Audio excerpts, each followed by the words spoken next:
Hello guys, ഇന്ന് നമ്മൾ വീട്ടിൽ അടിപൊളിയായിട്ട് കഞ്ഞിക്കൊപ്പം ചോറിൻ്റെ ഒക്കെ ഒപ്പം കഴിക്കാൻ പറ്റിയ ഉള്ളി ഉപ്പിലിട്ടത് എങ്ങനെ ഉണ്ടാക്കാൻ നോക്കാം. ഒരു പാത്രം എടുത്ത് അതിലേക്ക് 1/2 ലിറ്റർ വെള്ളത്തിലേക്ക് 1 സ്പൂൺ കുരുമുളക് പൊടിയും ആവശ്യത്തിനുള്ള ഉപ്പും ചേർക്കുക.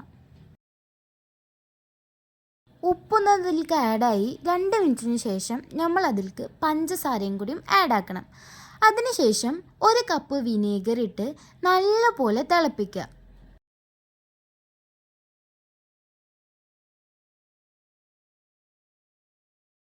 നല്ലപോലെ തിളച്ച് കഴിഞ്ഞതിന് മാത്രം നമ്മൾ ഫ്ലെയിം ഓഫ് ചെയ്യുക.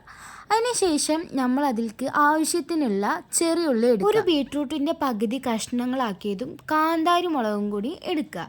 നല്ല കഴുകി വൃത്തിയാക്കിയ ഉണങ്ങിയ ഒരു കുപ്പിയിലേക്ക് നമ്മൾ ഈ ചെറിയുള്ളിയും കാന്താരി മുളകും ബീട്രൂട്ടും ഒക്കെ ആഡാക്കുക. ബീട്രൂട്ട് പീസുകൾ ഇടുന്നത് ഉള്ളിയുടെ ചുവ മാറാനും പിന്നെ ഉള്ളി ഉപ്പിലിട്ടതിന് ഒരു നല്ലൊരു കളറിങ് കിട്ടാൻ വേണ്ടിയാണ് നമ്മൾ ഇതിലേക്ക് ബീട്രൂട്ടുകൾ ഇടുന്നത്. കാന്താരി മുളകൊക്കെ ഇട്ടതിന് ശേഷം നേരത്തെ നമ്മൾ തിളപ്പിച്ച് വെച്ച വെള്ളം കൂടി ഇതിലേക്ക് ആഡാക്കണം. ഇതൊക്കെ ഇട്ടതിന് ശേഷം നന്നായി അടച്ചു വെച്ച് നന്നായി കുലിക്കുക. 3 ദിവസം കഴിഞ്ഞിട്ട് ഇതെടുക്കുക. അടിപൊളി സൂപ്പർ സാധനമാണ്.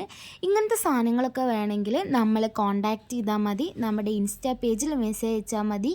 നമ്മുടെ കോൺടാക്റ്റ് നമ്പർ ഞാൻ ഡിസ്ക്രിപ്ഷൻ ബോക്സിൽ കൊടുക്കുക. അപ്പോൾ നിങ്ങൾക്ക് വേണ്ട ഐറ്റംസ് ആണെങ്കിൽ നമുക്ക് ഓർഡർ ആക്കിയാൽ മതി. അപ്പോൾ എല്ലാവരും ഇതൊന്ന് ട്രൈ ആക്കുക. ഇതിൻ്റെ റിവ്യൂ എല്ലാവരും പറയുക.